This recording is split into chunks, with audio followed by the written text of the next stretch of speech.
Sinabi ni Beauty na antayin lang daw siya sa may sasakyan. Magsusulat lamang daw umano ito sa loob nun. Sinita pa nitong ni Beauty si Arwin kung bakit ganun siya makatitig kay Beauty.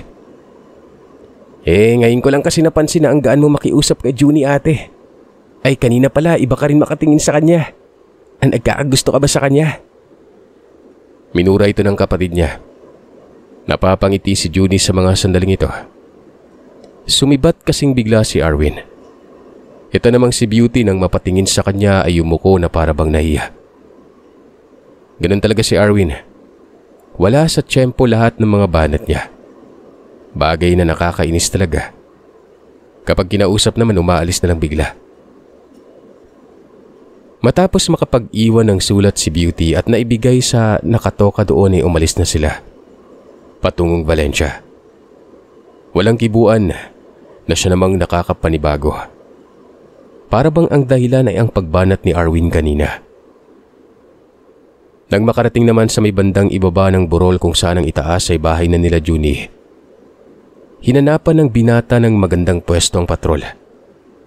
Pinasok ng konti doon sa manggahan at inalalayan ng babae pagkalabas ng sasakyan nun. Nakayuko pa rin yon. Ang landas paakyat ng bundok ay may mga ilaw. Maliit na daanan na may mga bombilya.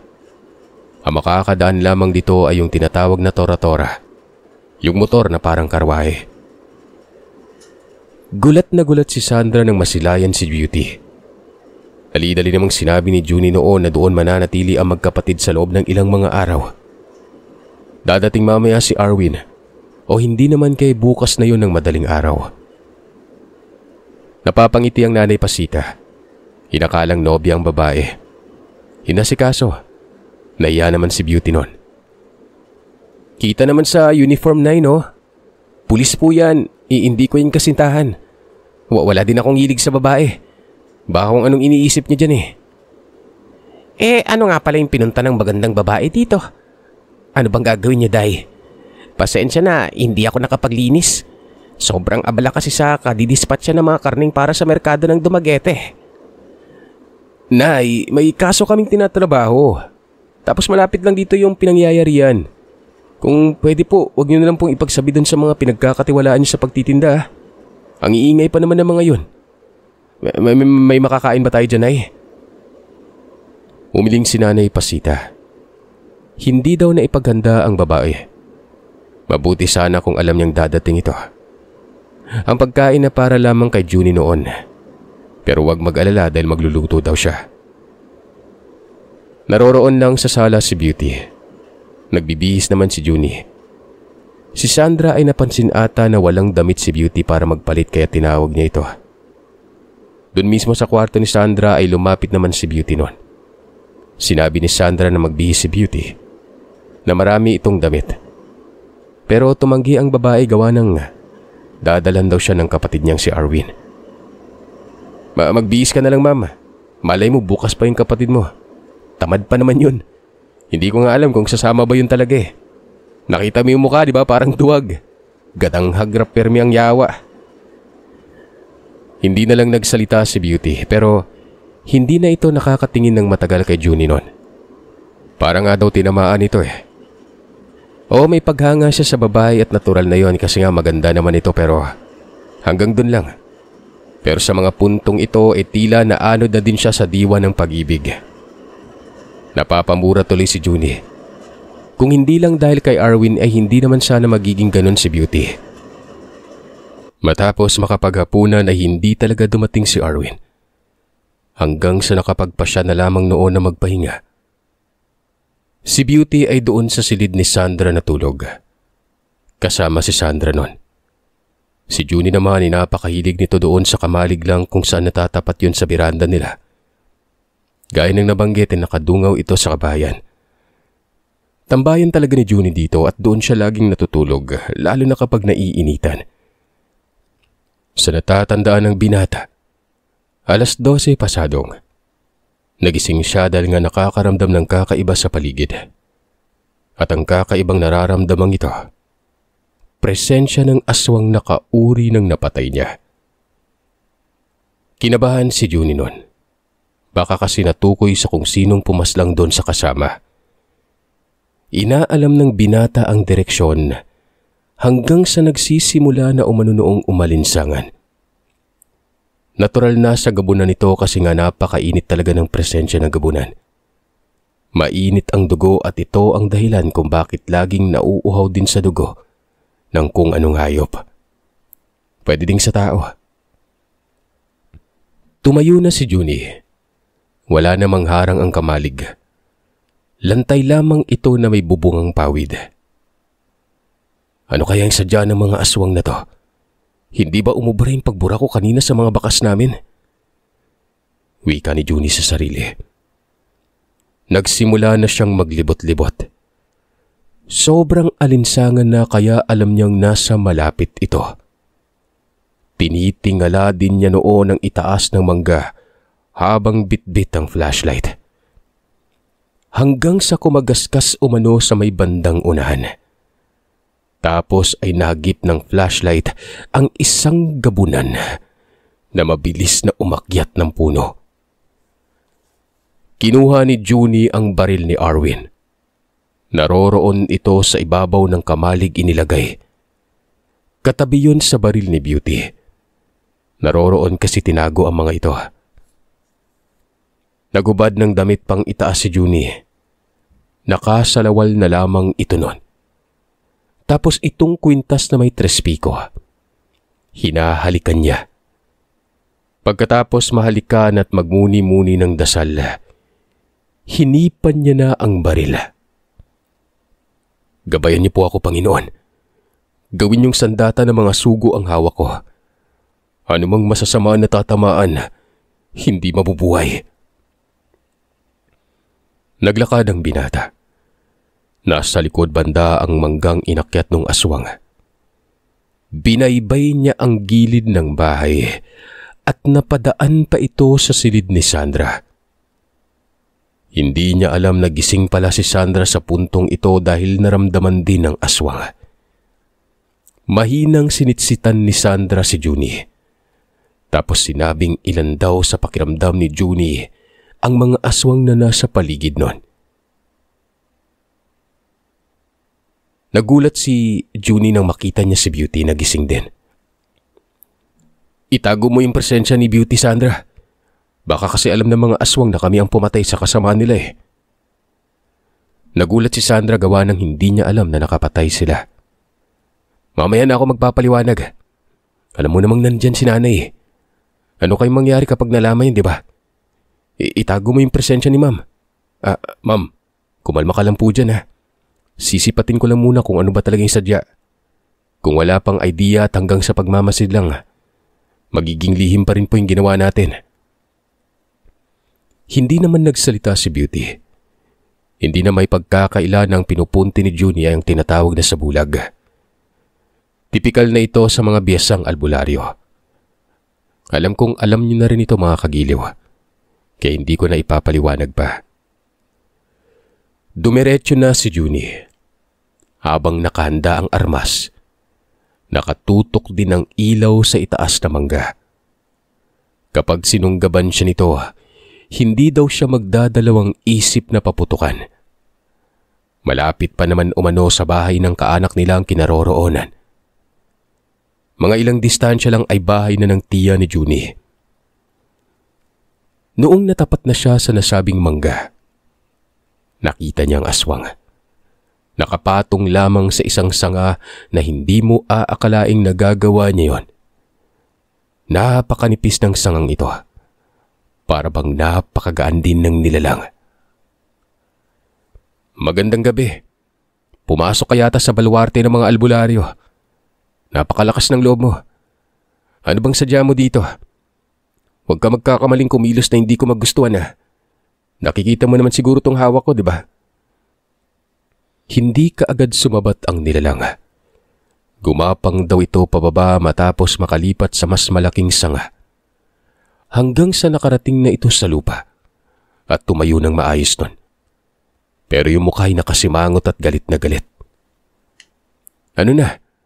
Kapag hindi ka kumibo, hindi ka makakauwi. Ano bang problema? Alam mo, kahit aswang ka tapos may karunungan ako, may respeto ako sa'yo. Naghihinala lang ako. May namatay na kauri namin. Napadaan lang ako dito. Para saan? Para ba alamin kung kami ang pumatay? Sandali. Tila aligagayang tono ng presensya mo.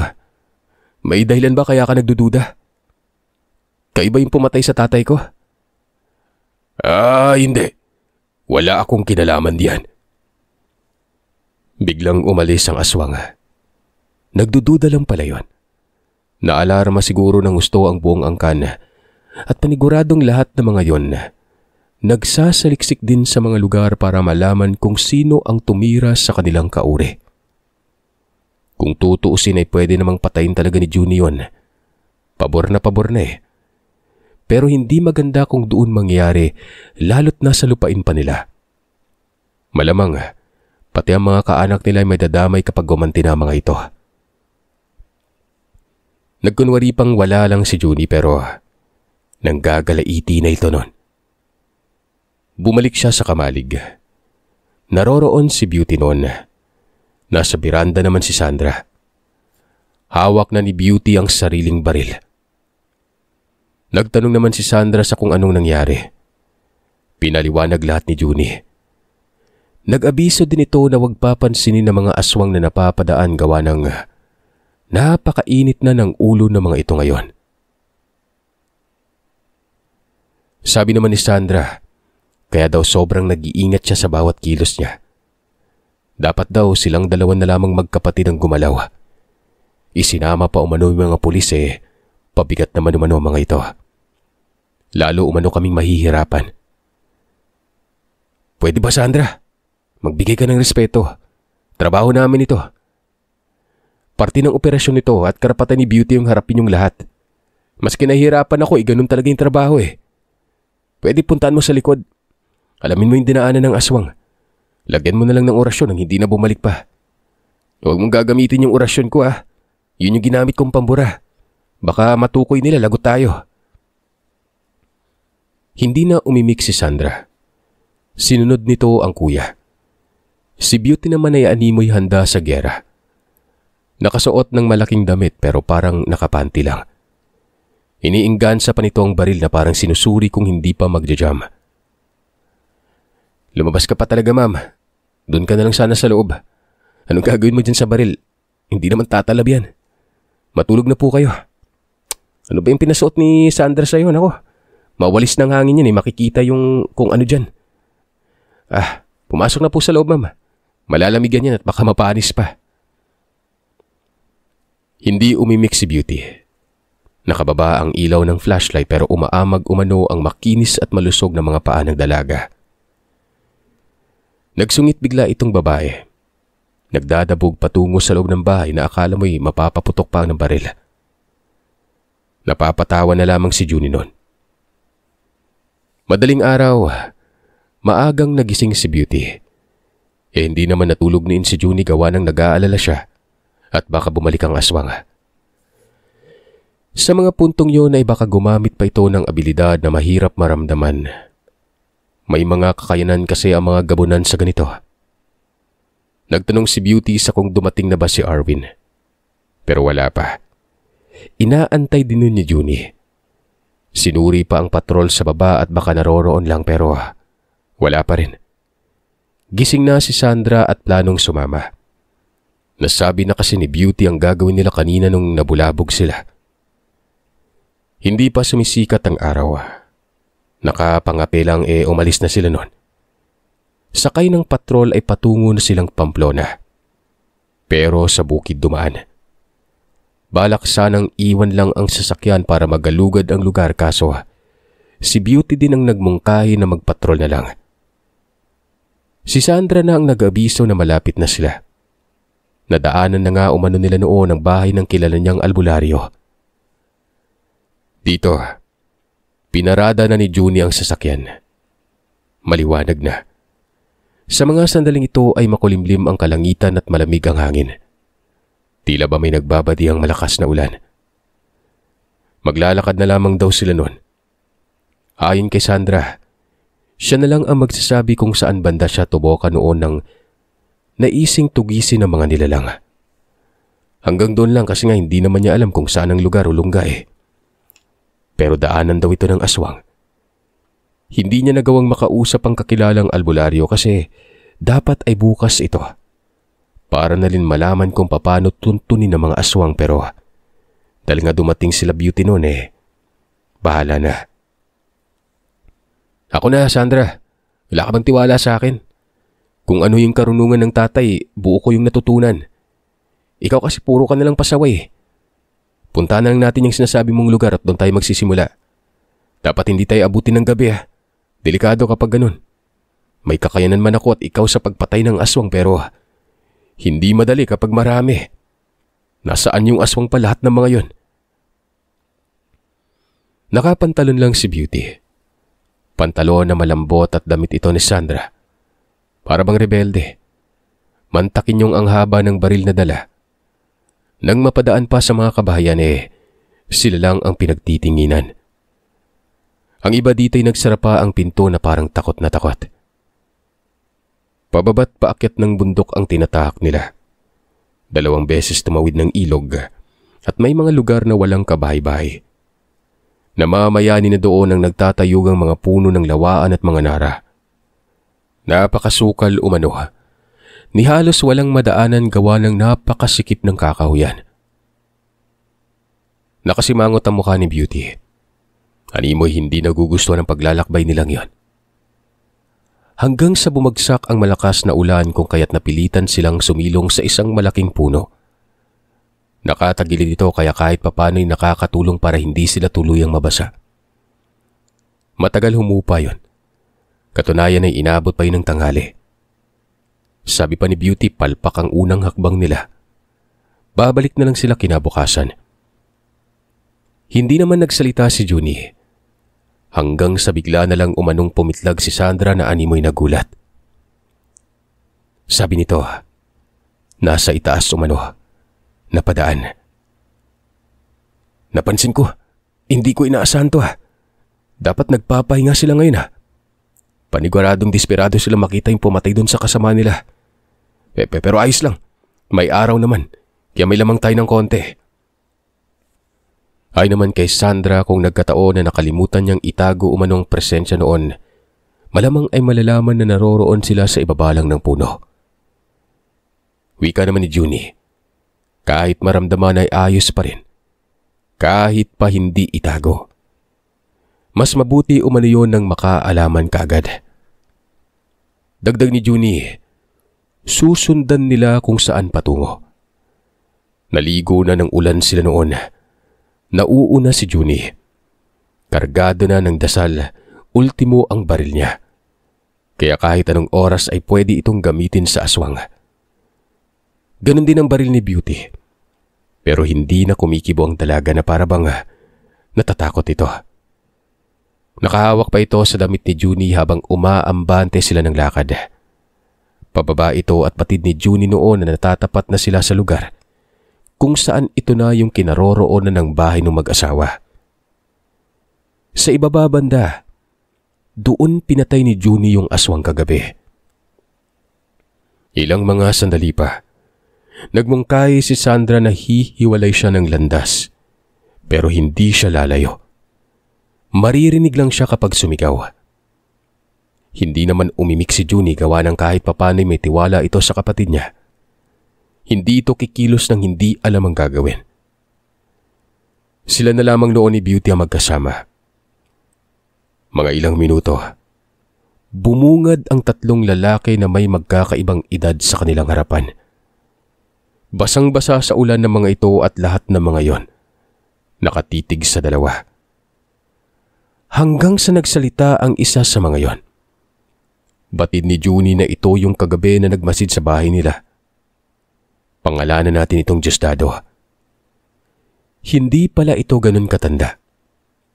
Sakto lang ang edad. Pero itong dalawang kasama, ang isa'y ubod ng tanda habang ang isa naman ay parang kaidaran lang nila noon. Mukhang napapagala. Kilala ko pang isa. Ang yabang nito kagabi.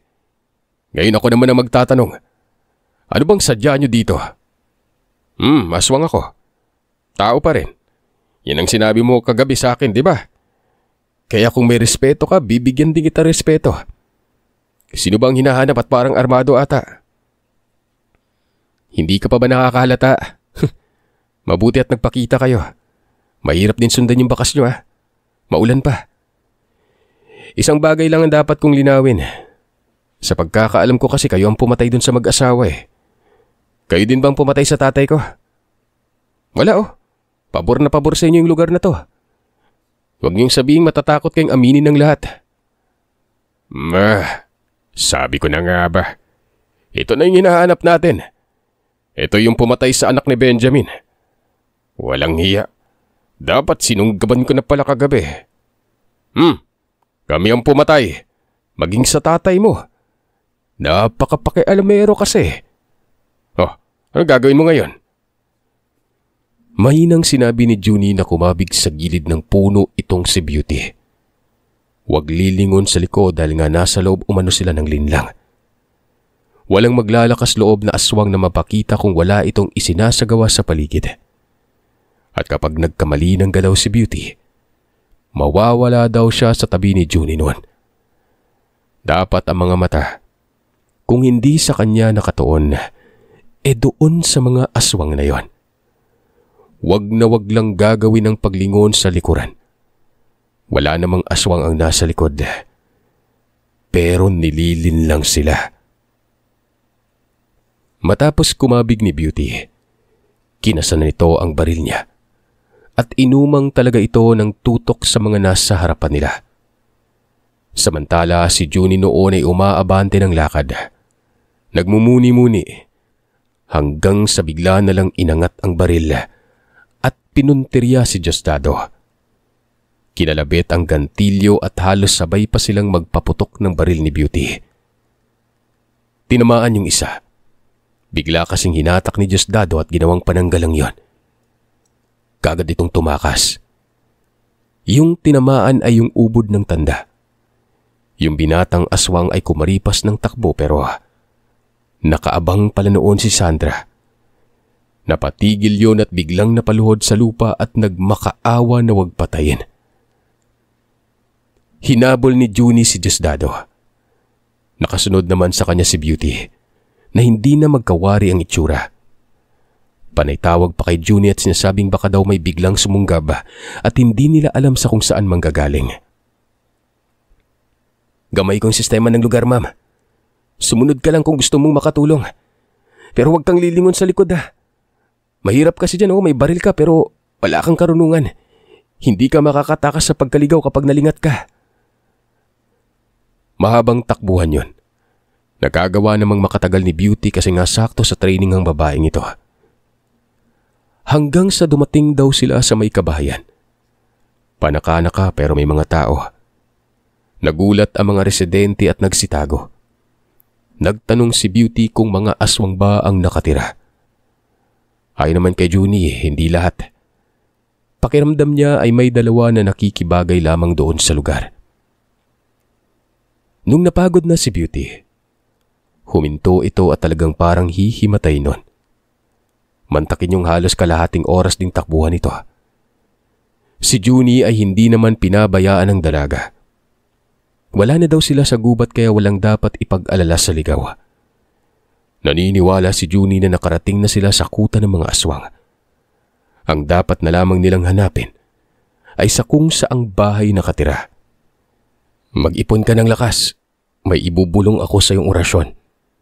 Sambitin mo lang to lagi mula ngayon Basta proteksyon bukod sa inilagay ko sa iyo kanina habang naglalakad tayo. Dagdag lakas ng loob na rin para kahit papano hindi ka matakot. Binulungan ni Junie itong si Beauty. Hindi ko na lang sasabihin ditong orasyon. Oo at proteksyon ito pero hindi pangkaraniwan. Pwedeng gamitin sa panglalamang sa kapwa. Bawal na bawal at baka gamitin sa kalokohan. Maikli lang 6 na kombinasyon na talagang literal na napakabisa nun. Hindi na kinakailangan ng basbas o debosyon. Kasi nga kasama na sa orasyon nyo ng paghingi ng pahintulot. Nag-uusal na noon si Beauty. Si Junie ay nagdakot ng lupa at nilagay sa maliit na supot na baon niya noon. Nilagyan niya ito ng laurel at asin. Kung may tatanong kung para saan ito, pangbasag lang naman ng kung anong poder ng aswang ang nasa paligid noon. Bale, hindi uubra ang anumang linlang ng mga aswang. Kanina pa niya umano dapat ginawa ito. Nakalimutan niya lang. Doon pa niya naalala noong may mga aswang na at nagkaputukan na umano. Gagawin sana ni Junie yun pero kinakailang habulin noon si Diosdado. Kapag hindi hinabol, hindi masusundan ng bakas ng maayos at matatagalan pa sila sa pagtuntun dito. Ibinigay niya ang supot kay Beauty. Isilid lamang umano sa bulsa. Napatanong pa ang dalaga sa kung para saan yun pero ang sabi lamang ni Junie, panglaban umano sa aswang. Tumayo si Beauty. Kaya naman nagsimula ng maglakad si Junie noon. Mga 1 kilometrong lakaran. Nakarating sa isang kalsada. Sakop na ito ng Pamplona. At doon sa lugar na yon, napakalansa ng amoy. Sabi pa ni Junie, ito na. Kung hindi siya nagkakamali, ang unang bubugad na tahanan noon ang bahay. Yung nadaanan nila na kabayan na may napansin siyang aswang, hindi yun kauri nila Diosdado. Kaya nga hindi siya huminto doon. Pagkatawid ng kalsada, pababa na at napakalalim na bangin. Natatanaw ni Junie ang isang bahay sa baba. May espasyo tapos may makapal na gubat sa unahan nito. Yung gubat, tila nasa ibabang parte pa. Kumbaga itong bahay ay nasa dalisdis na bundok. Tinanong ni Beauty si Junie kung si Sandra pa ay alam kung saan sila susundan. Oo, alam niya. Kabisado niya yung presensya ko. Hayaan mo siya. Walang mangyari doon. Pipitsugin naman yung binagat niya. Diyan sa baba, doon ang bahay.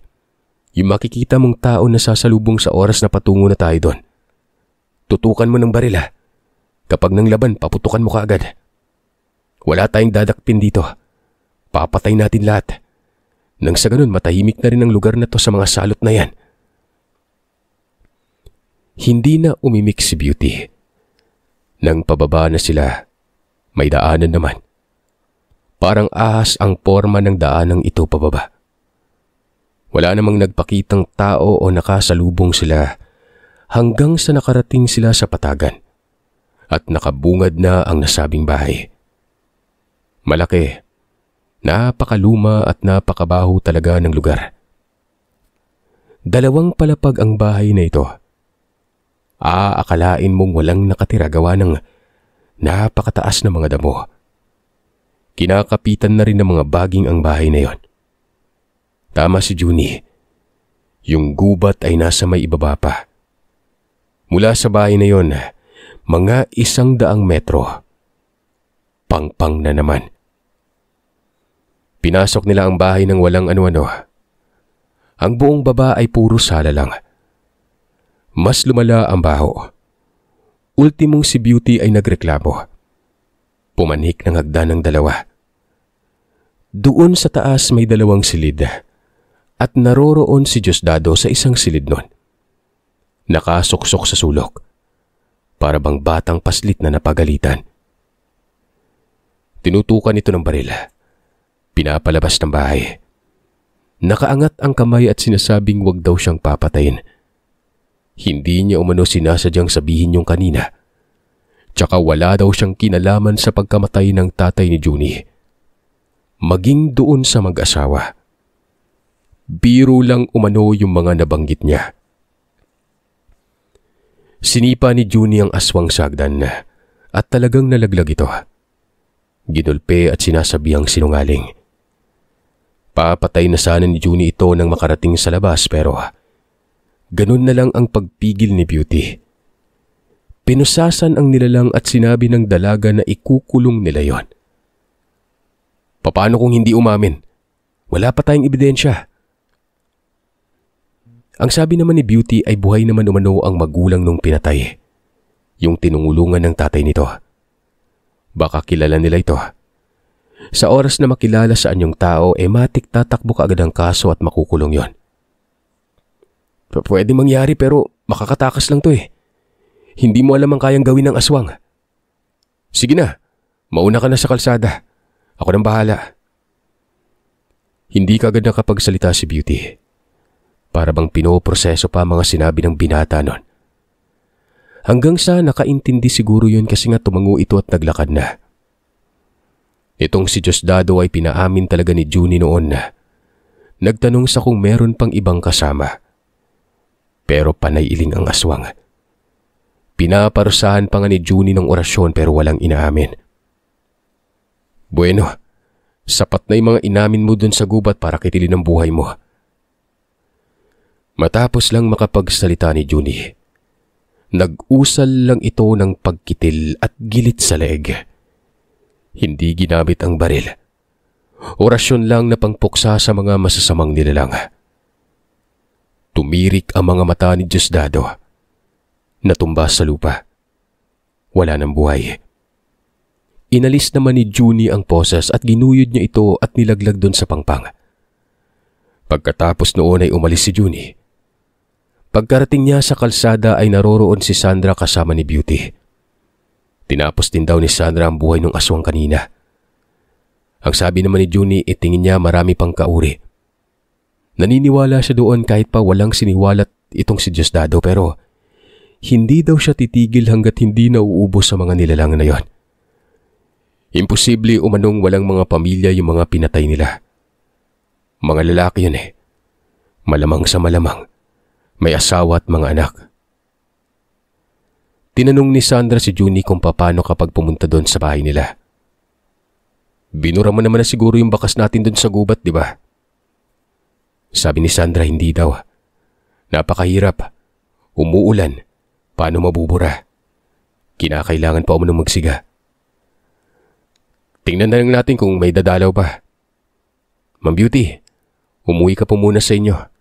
Hindi magiging maganda kapag sumama ka pa sa akin. Ang sabi ng Beauty ay pati pa rin daw siya ng misyong ito. Nasimulan na umano. Doon daw muna siya kina Junie mananatili kahit pa 1 buwan o aabuti ng 1 taon. Wala daw problema yon hanggat may mga report. Sumang-ayon si Junie. Napakadesidido umano nitong si Beauty noon. Binalikan nilang patrol. Nung dumating na talaga sa lugar nila Junie, naroroon si Arwin na para bang dismayado ang mukha nun. Sinabi kaagad nito na kung bakit siya iniwan pero pinagalitan ni Beauty. Tamad daw. Dapat ay gumising ng madaling araw o hindi naman kayo sumunod kaagad nung patungo na sa bahay nila Junie noon. Bakit hindi daw sumunod? Nagpaliwanag naman si Arwin na may bisita daw sa bahay. Mga kaibigan niya. Kaya hindi daw siya nakasunod doon. Pero sermon ang inabot nito. Mas lalo lang nagalit si Beauty. Magpaganon pa man ay natuloy ang pananatili ni Beauty sa bahay nila Junie noon. Si Arwin ay dumadalaw. Ito ang tagatid ng report sa istasyon na on progress pa ang ginagawa nila. Sa kabutihang palad ay wala naman umanong dumalaw na mga aswang para gumante. Magkakasunod na gabi silang walang maayos na tulog. Mga 2 buwan ata na nagmamatyag sila. Nagkamabutihan na nga lang umano si Beauty at Junie. Alam na ni Beauty ang lahat patungkol sa lalaki. Ultimong ang mga ginagawa nito partikular sa pagiging albularyo. Namamanga si Beauty gawa ng pulis na albularyo. Hanggang sa niligawan na ni Junie itong si Beauty. Sumagot naman ang walang pag-aalilangan nito. Naging sila at nagkatuluyan. Sino bang mag-aakala na yung desisyon ng babae na pagpuslit sa bahay nila Junie ay magiging panghabang buhay? Nabiyayaan ng mga anak at syempre, isa na po ako doon. Itong usaping aswang, patuloy pa rin sa pagtugis si Junie. May mga kauri siyang nakakainkwentro pero sumisibat at hindi talaga tumutoka sa isang bahay. Hanggang sa nagsilayas na lamang ang mga yon sa lugar. Ibang aswang meron pero yung gabunan na sobrang perwisyo. Malamang ay naroroon ito sa malayong lugar na nalasa. Problema na daw yun ng ibang albularyo. Hanggang dito na lamang po ang kwento ng buhay ng tatay ko. Muli, ako si Janeth. At ang tatay ko ay isang pulis na albularyo.